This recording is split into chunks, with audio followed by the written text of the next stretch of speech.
Après un accident tragique, Mary France, la fille de Varallo, était dans le coma depuis plus de 2 mois. Les médecins avaient abandonné. Aujourd'hui, sa fille vit normalement. Même ses scanners cérébraux montrent de graves lésions cérébrales. La communauté médicale ne peut pas expliquer cela. La suite de cette édition sur It's Supernatural. Vous savez, les pires mots qu'une mère peut entendre, c'est que sa fille a eu un accident tragique. Mais il y a un peu plus que cela. La nuit précédente, elle s'est réveillée, pas à un moment normal, et a commencé à prier, et on lui a dit pourquoi elle priait. Mary France, pourquoi priez-vous si tôt en ce matin de ce jour tragique?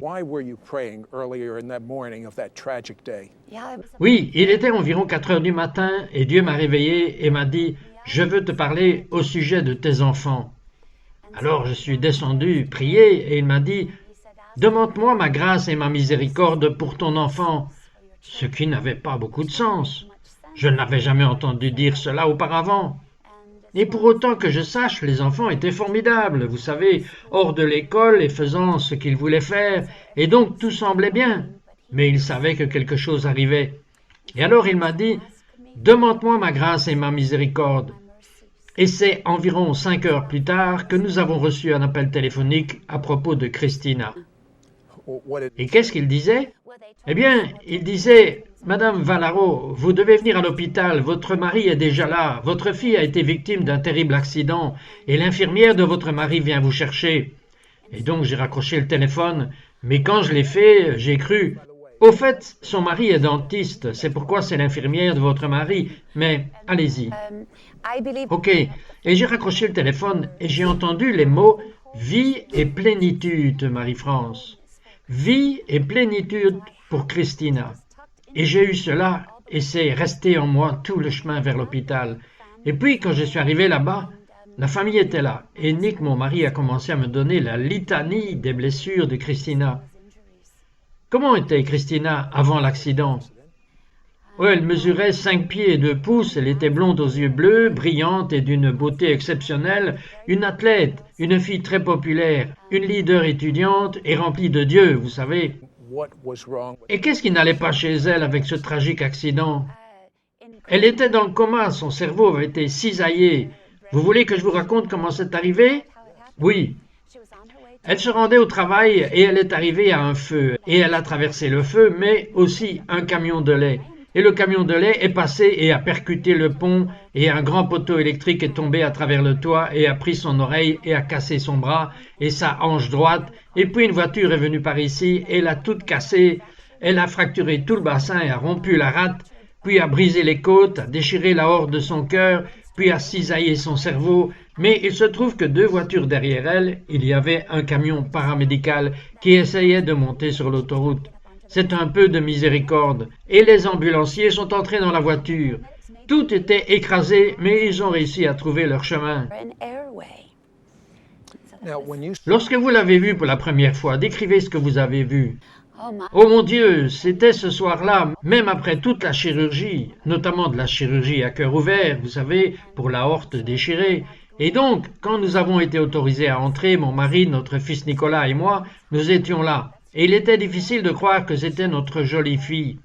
Ils lui avaient rasé une partie de la tête et ils avaient mis un moniteur cérébral qui peut ressembler à un thermomètre qui traversait le crâne et le cerveau pour mesurer la pression cérébrale. Et puis, elle était sous assistante respiratoire totale et un petit drap de lit et une couche. Et elle avait 23 ans. Je veux dire, une fille qui avait tout pour elle. Et puis, quel était le pronostic des médecins avant la chirurgie cardiaque? Ils n'étaient pas sûrs qu'elle puisse même passer par la chirurgie cardiaque. Ils ne lui ont pas donné beaucoup de chances de survie pour la chirurgie. Et puis, ils ont dit que même si elle survivait, il y avait des chances qu'elle soit paraplégique parce qu'ils allaient devoir couper l'approvisionnement en sang de la taille vers le bas. Et selon le temps qu'il aura fallu pour faire les réparations sur l'aorte, ce serait la limite à la paralysie. Et qu'est-ce qui vous est passé par la tête et par la tête de votre mari lorsque vous avez vu votre fille? Je veux dire, Cela vous arrive et pas à quelqu'un d'autre. This happens to someone else. Oui, cela ne vous arrive pas. Eh bien, dans la salle d'urgence, après que Nick m'ait parlé de toutes ses blessures, je lui ai dit que je croyais dans ce que Dieu avait dit, et nous nous en sommes tenus à cela. Nous l'avons vraiment fait. Nous n'avions rien d'autre, et donc nous nous sommes blottis ensemble, toute la famille de Nick est immense. Beaucoup d'Italiens étaient à l'hôpital et beaucoup d'amis, et nous sommes restés ensemble. Et il y avait ceux qui priaient et ceux qui nous consolaient, et qui croyaient qu'en effet ce serait la vie et la plénitude. Mais que s'est-il passé? Eh bien, nous sommes sortis des salles de chirurgie, et après avoir vu notre fille, comme je l'ai décrite, dans l'unité de soins intensifs, cela ne ressemblait pas à la vie et la plénitude. Son visage était tout tordu, et ses mains s'étaient déjà recroquevillées à cause du cisaillement du cerveau. Que signifie cisaillement du cerveau? Eh bien, le crâne a une certaine taille pour contenir le cerveau, et parce qu'il a été frappé avec une telle force, le cerveau va d'avant en arrière à l'intérieur du crâne. C'est presque comme si ça déchirait le cerveau, et c'est ce qui est arrivé. Rien n'est venu sur sa tête, vous savez, juste la force de revenir en arrière. Oui, la force avec laquelle elle a été touchée, c'était comme, je pense, que le camion roulait à 45 miles à l'heure et Christina roulait à environ 20 miles à l'heure. Mais cela, combiné avec le mur de béton du pont, vous savez, cela a pris le cerveau et l'a déchiré. Et il était plein de sang et d'air. Et ils ont dit qu'ils ne savaient même pas par où commencer parce que les dégâts étaient graves. The truth. La vérité, étiez-vous en colère contre Dieu? En colère? Non. Honnêtement et sincèrement, je n'étais pas en colère. Inquiète, vous savez, très inquiète. Ça n'a jamais été un bon rapport. Est-ce que vous vous êtes rappelé les paroles que vous aviez entendues de Dieu? Eh bien, c'était certainement quelque chose comme il s'y est pris pour me réveiller à 4 heures du matin et me dire « Demande-moi ma grâce et ma miséricorde ». Puis 5 heures plus tard, ma fille est victime d'un tragique accident et je raccroche après avoir reçu l'appel de l'hôpital et Dieu me dit encore « Mary France, la vie et la plénitude ». Vie et plénitude pour Christina. C'est presque comme si vous disiez que ce n'est pas ce que vous voyez. Ce n'est pas ce que vous voyez qui compte. Rappelez-vous ce que j'ai dit, vous savez. Ce n'est pas ce que vous voyez qui compte. It's not. Ce n'est pas ce que vous voyez qui compte. Mais si vous étiez dans cette situation, si c'était votre fille, ça ne va pas mieux dans le naturel. Ça s'empire. Nous sommes de retour après ceci. Worse. We'll be right back after this word.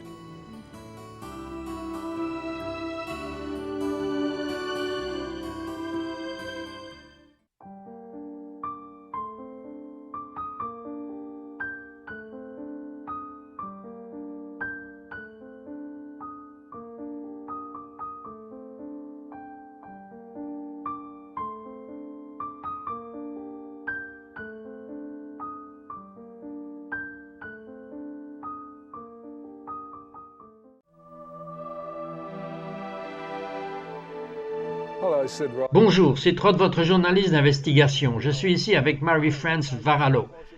Oh, quel appel téléphonique tragique elle a reçu. Sa fille a eu une collision avec un camion de lait et son aorte, allant à son cœur, était coupée. Elle a dû subir une opération à cœur ouvert, des os brisés. Son cerveau, cependant, je veux dire, très important. Son cerveau avait eu des secousses à l'intérieur, pour ainsi dire. Qu'y avait-il dans son cerveau? Inside of her brain. L'IRM a montré que le cerveau avait été cisaillé. C'est comme prendre quelque chose et le déchirer. Et puis, c'était plein de sang et d'air, et il ne pouvait pas dire d'où venait l'air. Ok, elle était dans le coma. Que se passe-t-il ensuite? What happens next? Eh bien, chaque jour était pire que la veille, semblait-il. Il n'y a jamais eu de bons rapports. Toutes sortes d'infections se sont installées et il n'y avait rien pour nous encourager. But you Mais vous aviez eu cette parole de Dieu. Nous avons eu la parole de Dieu, mais c'était un challenge quotidien. Et puis, après 2 mois, j'ai pris une décision. Au début, cependant, que je pouvais voir Christina à l'hôpital en bonne santé et entière, parce qu'elle était aux soins intensifs depuis si longtemps qu'on l'avait prise en photo lorsqu'elle montait à cheval et on a exposé la photo au-dessus du lit de l'hôpital dans l'unité de soins intensifs. what was the reason? Quelle était la motivation? Eh bien, parce que la jeune femme qu'on regardait sur le lit n'était pas la fille que nous avions l'intention qu'elle soit. C'était la fille accrochée là, au mur, la fille sur le cheval. Vous savez, c'était celle qui reviendrait chez nous. Mais ce mot vie et plénitude, ça ne ressemblait certainement pas à cela. C'est pourquoi vous aviez besoin de l'image. Yeah. Oui, vie et plénitude, c'était un peu mince, mais c'était toujours là dans nos cœurs. Vous savez, lorsqu'il n'y a rien d'autre, vous vous attachez à quelque chose comme cela. Le deuxième jour, ils sont venus nous voir et ils ont dit que si elle devait survivre, que les lésions cérébrales étaient si graves que nous devrions la mettre dans une institution et que nous devions y réfléchir. C'était juste 2 jours après l'accident, tellement c'était mauvais, mais elle a continué à vivre, à la surprise générale. Et après environ 14 jours, ils ont dû faire une trachéotomie pour qu'elle continue à respirer. Et puis ils ont dû mettre une sonde d'alimentation pour que le corps puisse continuer à être nourri. Et elle restait dans une couche et dans le coma. Et c'était bien comme c'était censé être. Ils ont dit que même si elle se réveillait, même si elle se réveillait, ils ont dit qu'elle ne saurait jamais plus sur quelle planète elle se trouvait. Elle était marquée PVS. It was marked PVS. Not Ce n'est pas un très bon rapport, mais vous avez fait une cassette très intéressante pour cela. Parlez-moi-en. for her. Tell me about Yes. it. Healing. Oui, écriture de guérison. Vous savez, je suis allé dans la Bible et il y a différentes écritures qui se rapportent à la guérison. Et donc j'avais fait cela, quelques mois avant l'accident. Et puis j'avais cela à disposition, juste pour y mettre Christina.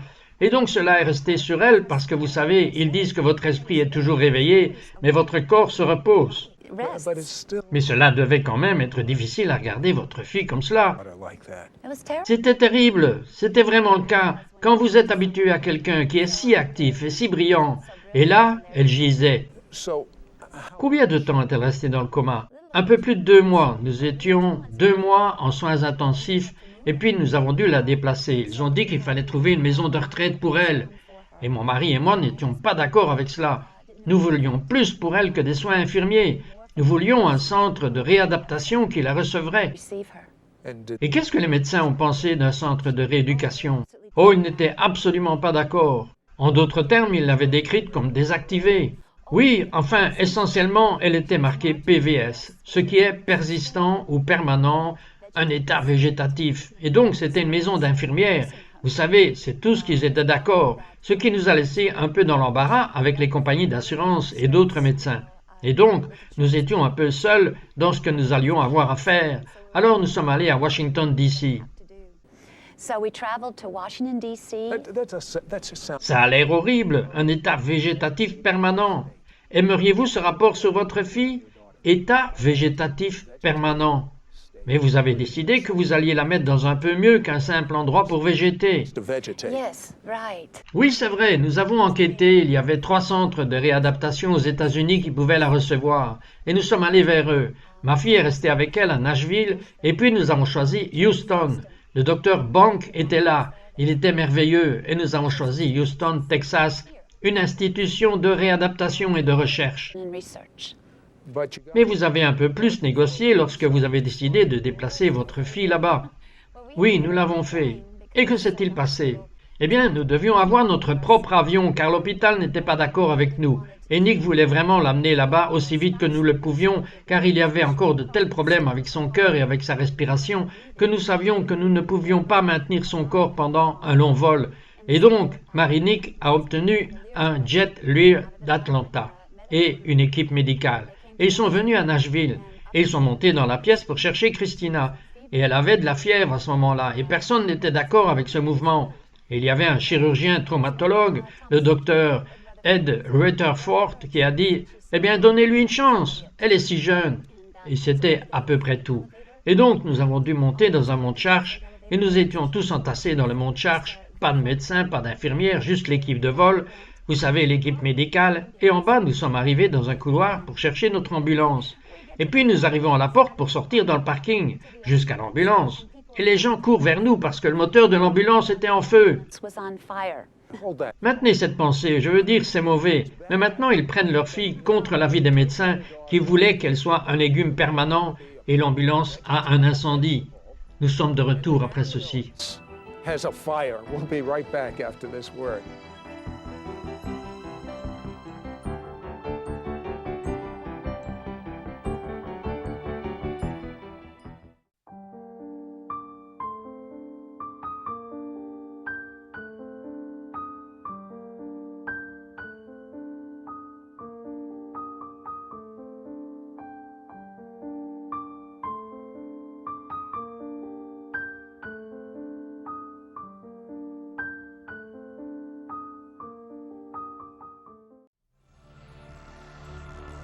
Hello. Bonjour, c'est Trott, votre journaliste d'investigation. C'est aller de mal en pis avec leur fille, je veux dire, état végétatif permanent. Et puis, ils sont contre la volonté des médecins. Ils l'emmènent dans un endroit où peut-être, je veux dire, elle est toujours dans le coma, peut-être quelque chose de bien arrivera.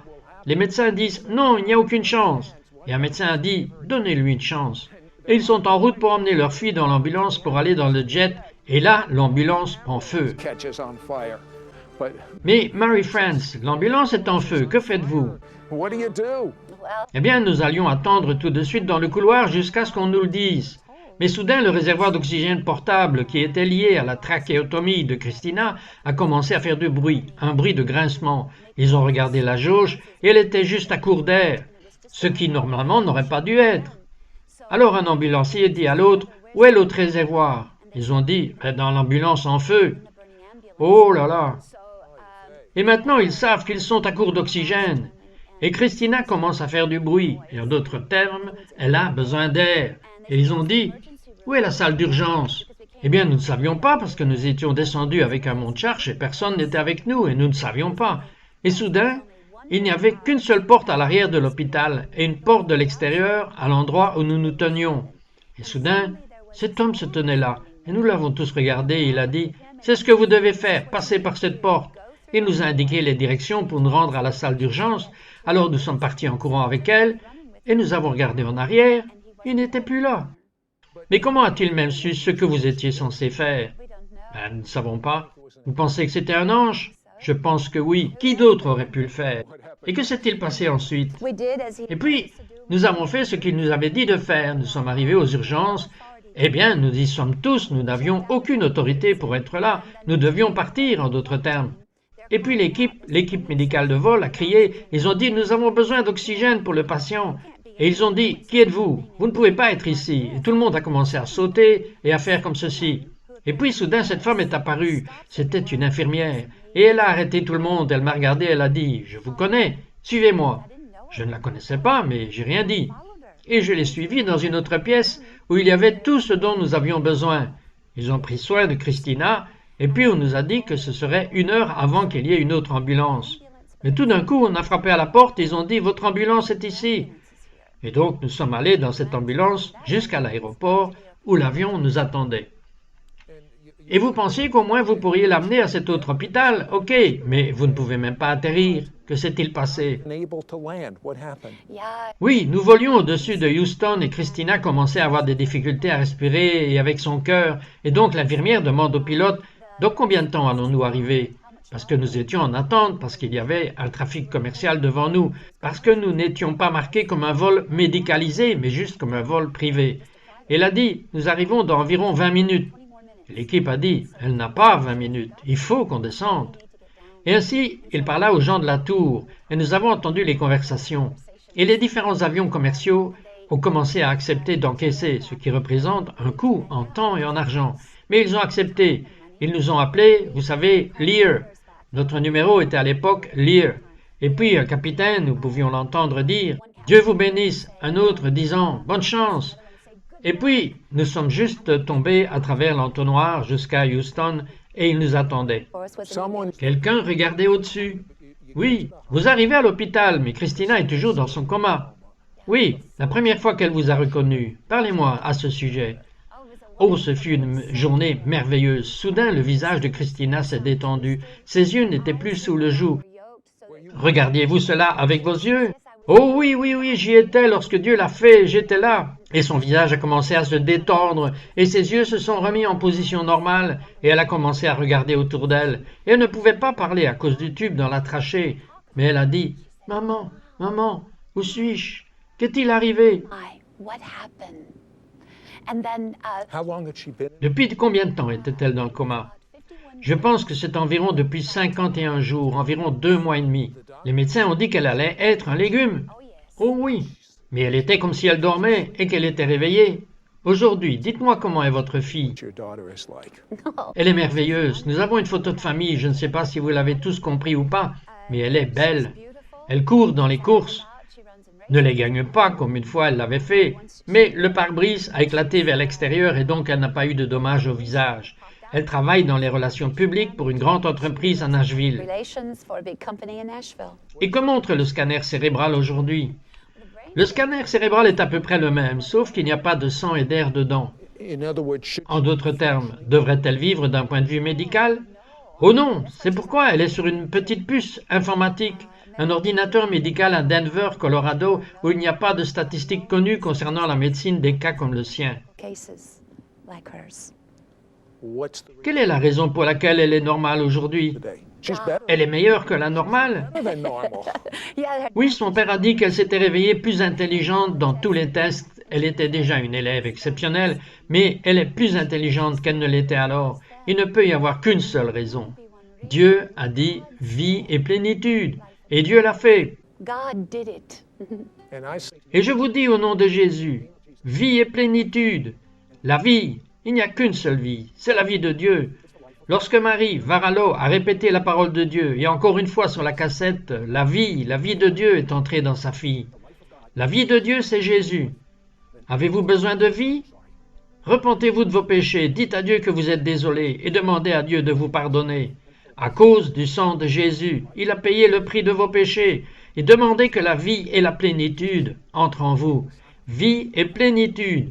Jésus, viens en moi. Dites cela. Jésus, viens en moi. Merci pour ta vie, merci pour ta plénitude.